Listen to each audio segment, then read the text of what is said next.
والصلاة والسلام على رسول الله صلى الله عليه وسلم. وقاس عبد النور وقاس محمود إهلك يا صلاة دين تكله سلطان محمد عبدي وجوه الرياض وحيدكم السلام عليكم ورحمة الله وبركاته. فرحت بقيت هاي إن أنا كسوق قريب قال حفلة نور نوع بفرحتي يقطعوا وعن قبائل وكومة ميدوبي كل هدي وقاسكي يجناتكي فرحة شو صار نقدر حسابك الله وحاري وحوي ولا له ويتين يوحى ويتين هذا دنا بوجوجا وقاسكي بقى وكيل كا بالعد بقى إنك مقال بقال بالعد نسك وكيل ما شاء الله يا ذيك هذه ما فرح سنة أنا وقاس نصيب وحنول هاي وبرترا ماشي فديا وقال نصيبنا هاي جودي بأنا نوك شقيني حاج قافوته يرى حاج لي بقى وحي كيهن وقاس نور أنا قاقنا برترا بدك اسمه يقال حاجوي روقاس نور يكده حي ترى مجة أيام جودي كوكالي وقافوته وذي كيه markaan dhamaynay anigu ma garanayn ee soo baxnay ayuu oday tormagiigu yiri ninka noogu daran miyaad garanaysaa markaas aan ma soo ugaas nuur ma odayaashu ugaas nuur ma maya si kale miyaad u taqaanaa maya waa nin xaqiina galbeedka meeshaad ka timid oo u nasab sheeganay waa nin ugaas nuur oo anigu wada qoran maayo waa ugaas nuur masaasaha miyaad garanaysaa jaamac shaafi korneelki waa xaafadooda sidaa ku garo marka bartirow niman sidoo uga suldaanku sheegay dacwo ka ama niman libaaxiyo ugaas nuur ka oo u taliya oo odayaal weey oo sharaf iyo karaamo ku haysta oo walaalihiin madax ah oo odayaal ah oo ugaas nuurnimada ku qanacsan oo absamanimada ku qanacsan weey marka reer ugaas nuur reerde boqortooyo jirta ah oo lagu wada hoos nool yahay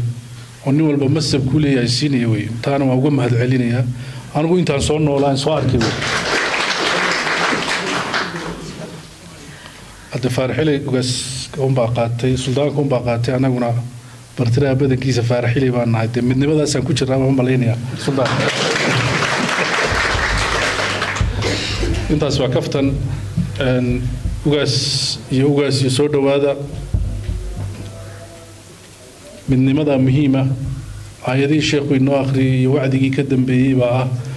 in wanaagana la isku kaashado xumaana la isku kaashan Soomaali uma shirayno absamihii intii kale uma shirayno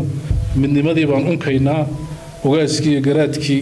kala tagay haday isu yimaadeen waxaan qaba Soomaalina inay isu imanayso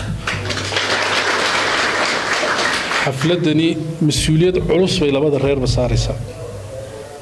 مسؤوليتاasi waxa way dadkii kala tageen la isu soo celiyo labadii kala kaxaysa haday iyaga yihiin labadii isu keentay inay maanta bilaabato hukuumadda isu yimaado inaad qaadaan dhanaan waa degmooyinka ugu waaweyn deegaankeena aan markaan goday ka shaqeynay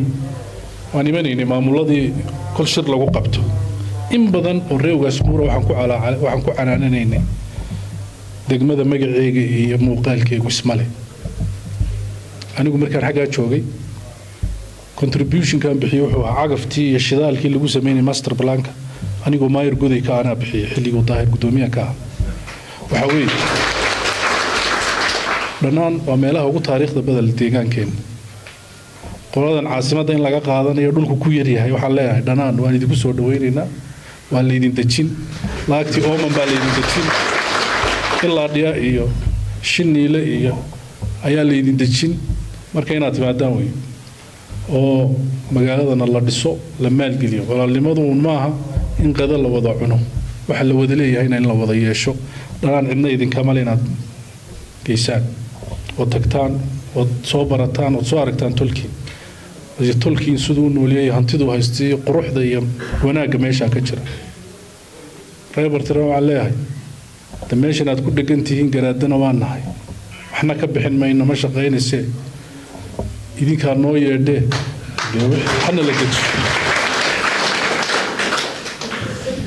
oo dhug iyo waaji iyo shabeelle iyo meeshaad geysaan bawgaasyadii way soo socdaan hal la dejiyo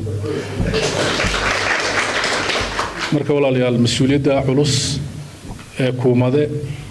ee Soomaaliyeed bay idinka maanta korka u ritay waan qabaa ugaas Cabdinuur ninka soo baxaya nin oo gol jid waaqinay madaxweynaha noqdaan oo idaacadaha ka hadlay oo ku dhiirada oo walaalaheen ogaadeen ugaas Cabdinuur baa la hayaa inaad aragteen in kala ma garanay wax la wada leeyahay way absamana waxba ma kala leh dhul ma kala leh xukun ma kala leh dad walaalo oo ehelo way isu soo dhaweyn iyo isu soo jiidid buu u baahan yahay salaadiinta iyo nin garboodka meesha fadhiya mas'uuliyad baa inaga saaran dadkaas walaalaha ah ee dhibaatadu ku soo dhacday ee la kala kaxeeyay ee la isu diray ee in ay sida u kala ahaadaan la rabo inuu fadhigan maanta iyo qadadaan leena khayr Allah siiyo cidii diyaarsay inuu koow ka noqdo oo loo geedi galo baan ku dardaarayaa waqti gaaban hadalkiisu gaaban waxaan rajaynayaa intan inuu ka bato kulamadu ka bataan kulamada hoose ay ka bataan oo qashadu ka badato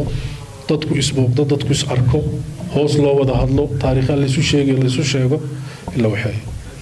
dadka kale ee beesha ogaadeen iyo dadka kale beesha bartiraan dadku saam isugu wada dhex jiraan in la israadsado oo birteedii ay raadsato ugaas maxamed khaliif baa u horeeyay oo khayr Allah siiyo isagu beer caana abaari inta kalena dad aan isu jirin ma jirto meel aan la wada deganayn ma jirto in wax la isku hambeeyo oo wixii la isu haalays la soo qofo oo la keeno baa loo baahan yahay taasna maanta hadee qadadana dardaaran inoogu firan walaaladeen ugaasyadii ogaadeen ugaas Nuur lagu soo dhaweynayo aad iyo aad baa u mahadsantiin ilaahayna waxaan ka rajaynaynaa midnimadaasi tu waarta inay noqoto horumar badan ma hayno in la shaqaysto in dhulka iyo xoolahaba lagu noqdo laga shaqaysto ay u baahan tahay in dhaqaale la sameeyo u baahan tahay in wax la wada wadaagay u baahan tahay tolnimada hadda awal hore hadii la isu gurman jiray oo wiilasha iyo hubka la isiinay midnimada maanta waxa way dhaqaale ku jirta garee faarxile iyo reewgaas ku nuurinay bilaabaan in hantida la isu darsado godayna la meeshii dhanaan ahaydna la wada dhiso jigjigana la wada dhiso meel walba la wada dhisay shabeelay taas ay ku imanaysaa qarnigan cusub ee hadda joogno walaalnimada intaasaan ku dardaarayaa hadalkan badiyay aad iyo aad baa u mahadsantihiin. Wassalaamu calaykum waraxmatullaahi wabarakaatuh.